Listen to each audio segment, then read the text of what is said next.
We covered this on Breaking Points, but I'm interested to get your reaction. Okay. I know you covered on your show. The DHS, Department of Homeland Security, was creating this, they called it Misinformation Governance Board, or maybe Disinformation Governance Board. Disinformation. Whatever. Disinformation Governance Board.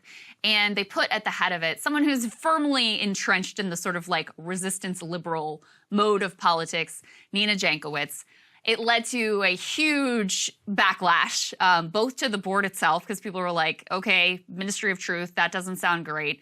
And then as you dug into who this woman is and what she's been about, she has herself peddled some misinformation or disinformation, especially with regards to, she bought into all the Russiagate stuff, the Alpha Bank connection with the Trump servers, the Hunter Biden thing. She was like defending having that censored on social media. Yes, and saying that this was, that this should be viewed as a Trump campaign product. That's what she said. That's beyond the pale. Yes, and she's offered some terrible ideas, like allowing blue checks on Twitter to edit other people's tweets, which is like really one of the worst ideas I have ever heard. Imagine letting me edit people's tweets.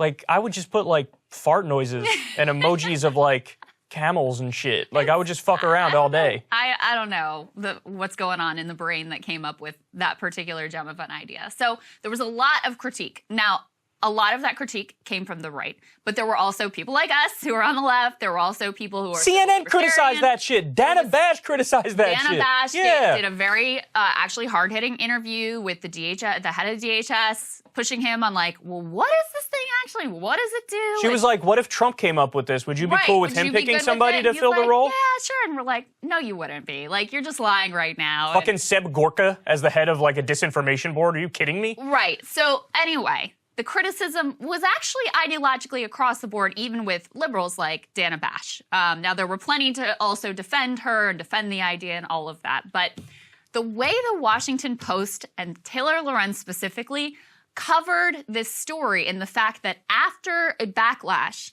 the Biden administration has now put a pause on, ended basically probably forever, the idea of this board.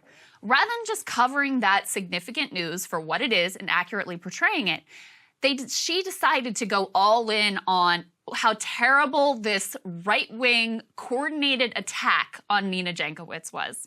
The article was so disingenuous and so it was extremely ideological, too. I mean, really, if it was going to be anything, it would be an opinion piece. But even then, it doesn't really pass muster because it's just not honest or truthful. So her headline was, how the Biden administration let right-wing attacks derail its disinformation efforts.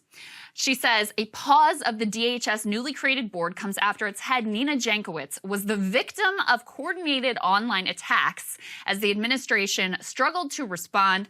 She goes on to say, Jankowicz's experience is a prime example of how the right-wing internet apparatus operates, where far-right influencers attempt to identify a target, present a narrative, and then repeat mischaracterizations across social media and websites with the aim of discrediting and attacking anyone who seeks to challenge them.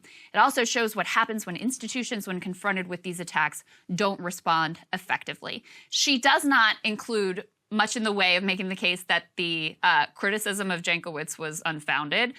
She completely ignores that there were any non-right-wing voices of dissent here either. And also, I mean, look, it's very rare that the government actually is responsive to public criticism.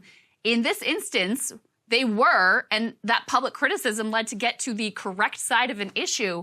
How's that a bad thing? You read the piece to me, and it made me miss the old school neutrality, both sidesism journalism, because I was like, even that's better than this. This is just like, it's an opinion piece that omits like key parts of it and is written like a manifesto or some shit. It is, yeah. Yes. And well, it's very clearly Taylor's story about herself. That's what this piece is. Because she thinks she's this victim of coordinated right-wing attacks and everybody's failed me, and it's, and so that's what she sees in every story, rather than actually being truthful about what happened here, or even, just explaining the facts of the news. I think the thing that frustrated me the most, though, is just treating the idea that a disinformation board being bad is just a right-wing idea or just a Right. crazy beyond the pale idea, Yes. when actually the exact opposite is true. I was talking about this. I don't understand how that idea ever cleared a room full of Democratic staffers. There wasn't a single person in that room that said, well, hold on now. The government getting involved in a disinformation board is, like, by definition, unconstitutional. It's totally against the First Amendment. And then these people end up contradicting themselves, too, because on the one hand, they say, oh, don't worry, this board doesn't really do anything, so it's not even all that important. But then in the next breath, they'll be like, this board is really important, and we need it to take They're on derailing the disinformation Yeah. efforts. How could How you? dare you take down But this also- important effort? Right, It's like, wait, but is it also, important or is it doesn't not do relax, anything? Relax, it's no big deal, this board. It doesn't really do anything. But also, Total it's contradiction. essential, and I can't believe you killed Total it. contradiction. Yeah, But like 100%. this used to be the most obvious thing in the world where everybody would agree left and right. The government's job is never to quote unquote fact check. That's just not their job. That's not the business they're in, because the general idea, everybody understands, they have their own motivations and their own concerns and their own biases and their own perspective that is influenced by their very privileged position in society. So I don't understand how that's now become an issue where somehow you're either right-wing and or just insane to say, hey, maybe the government's job is not to, sniff out disinformation.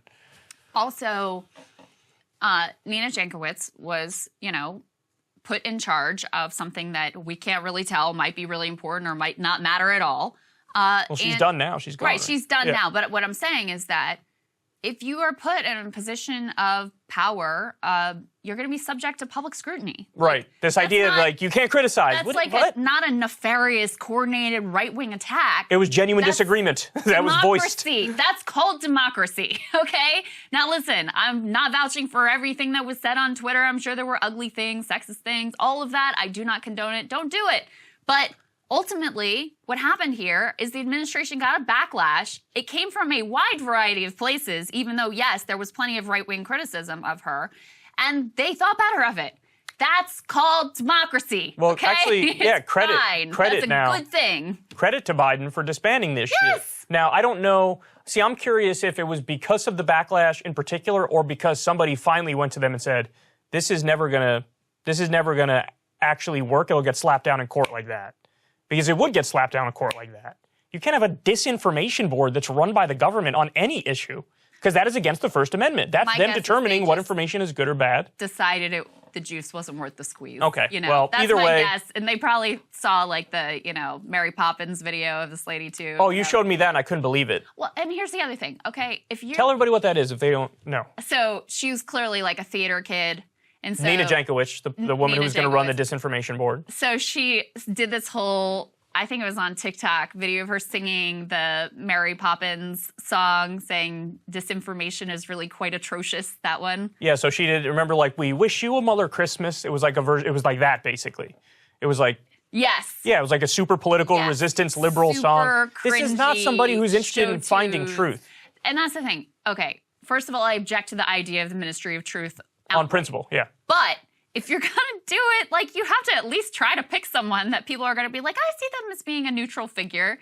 Not neutral, objective. Yeah, But this person's not neutral or objective. Or objective. Yeah, I mean, this is someone who is very clearly an ideological resistance lib. That's fine. But, she shouldn't be in charge of, like, deeming what's true and what's false, especially when she has a documented record of getting it wrong in some pretty key and significant ways. Indeed.